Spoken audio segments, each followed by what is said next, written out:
Hello. I thought I would also make another reading because I just have books and I always feel like reading them. I just don't.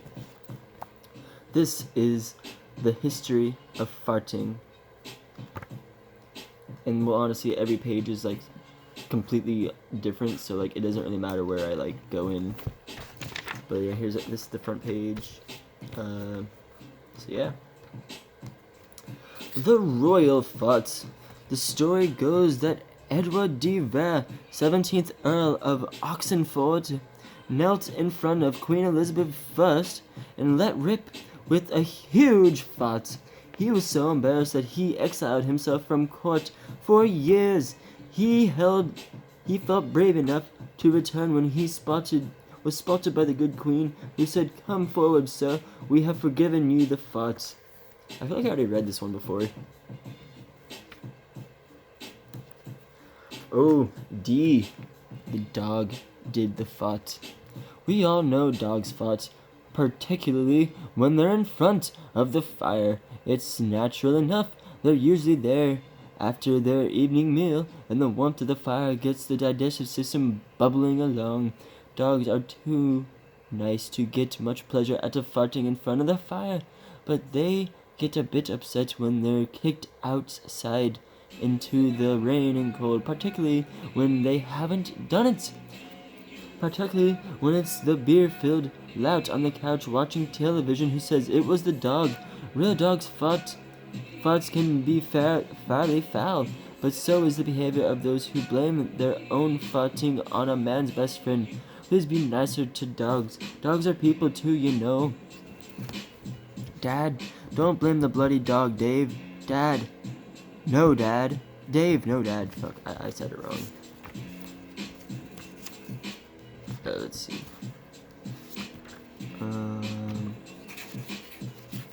This one's probably not gonna be as long because most of these pages have like only 3 sentences on them.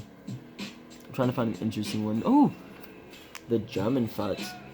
The growl of panzers in the western desert, the deep, throaty thrum of the beer halls, the warmth of sauerkraut and pickled pork, the whine of an over-revving BMW, the scream of exploding lederhosen, and the boomf, bloomf, ja of a dairy-fed Fralian, healthy, happy, noisy. Did you know the German word for start is Flatz? I didn't. Ooh, greenhouse effect fart. Scientists say the Earth is warming up, and this could have disastrous effects because of the Arctic and Antarctic ice caps would defrost, and there would be much more than water on the kitchen floor. They reckon things are hotting up. It says hotting, not heating. Hotting up because cattle and sheep fought too much. Do you believe that? Yeah, because have you watched Cowspiracy?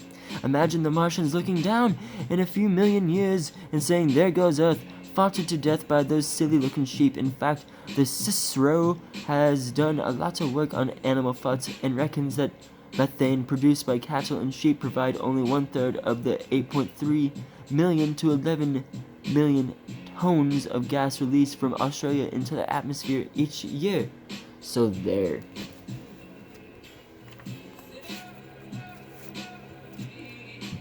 The junk fart.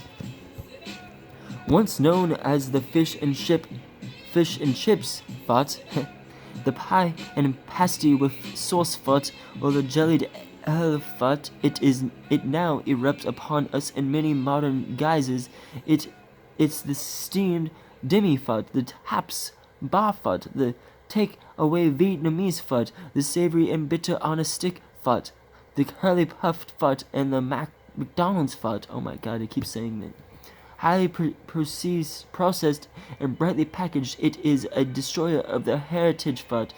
Wow, not to be taken lightly. You notice them scattered everywhere after football games, and they could well be the contributing cause of ozone layer depletion. Now be widely blamed on the sheep and cows. Is there no justice? Oh my.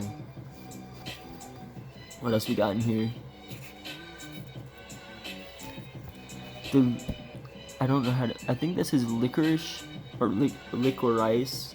Slightly French, particularly when detected around Boulevard bars where old men sip pastis before noon, redolent of aniseed and antipathy. Here, where people chew loathsome straps of black licorice, there was licorice. I just don't know how to pronounce words. As an apparent. The licorice fart is altogether more aggressive, and care should be taken. It was Pluto who commanded a little licorice for thou bow's sake, and he wasn't kidding.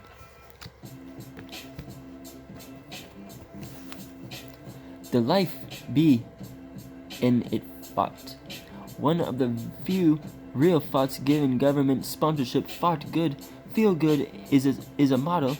Now sweeping the country, don't be a lounge lizard, get out and participate. That's the message. Farting is a people pastime and better enjoyed in the great outdoors.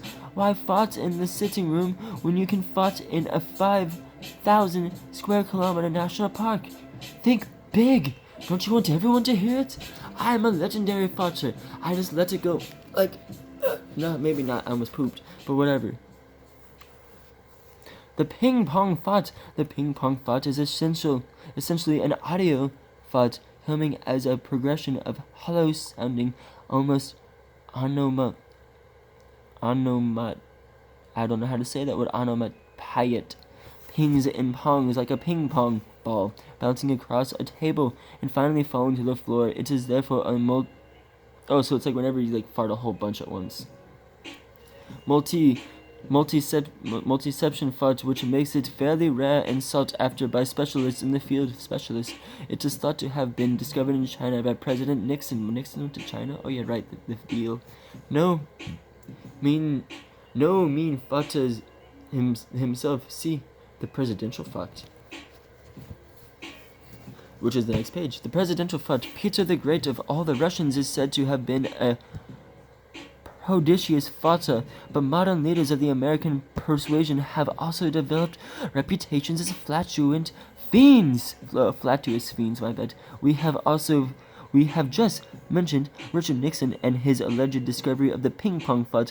Lyndon Johnson was an enthusiast farter, although he frequently blamed eruptions of his Texas chili beans on either his horse or his dog. Damn. But Gerald Ford was perhaps the best of the lot. The Washington Press Gallery used to joke about the president's lack of coordination, particularly late at night, and the popular saying that the Gerald Ford couldn't whistle and chew gum at the same time. This was, in fact, a sanitized version. The real line was Gerald Ford could not fart and chew gum at the same time. I think that's good. We learned a lesson about our presidents. Bye-bye.